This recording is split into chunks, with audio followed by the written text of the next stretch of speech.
Did you know many thousands of years ago human beings worked 7 days a week for up to 12 hours per day, or longer?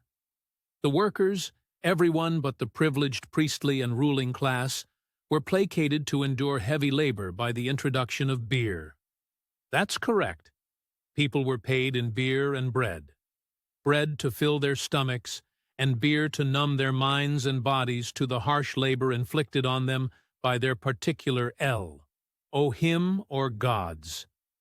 Then, around 6,000 years ago in Sumer, modern-day Iraq, according to ancient cuneiform texts, Enlil and Enki, the two most powerful Elohim of the entire planet Earth at the time, introduced the concept of a day of rest, giving humans the option to take the opportunity to rest a day, or they could continue working for their gods.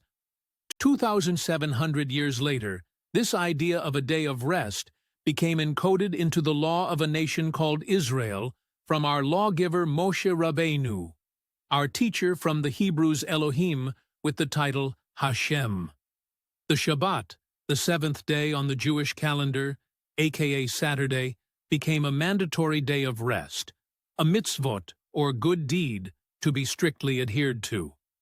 Around 1,600 years ago, with Christianity becoming the official religion of the Roman Empire, Saturday was eliminated as the non-Jewish world's day of rest, and replaced by Sunday, the day of the sun, or Ra Sol Invictus, the oldest worshipped god in the non-Jewish pantheon predating Rome.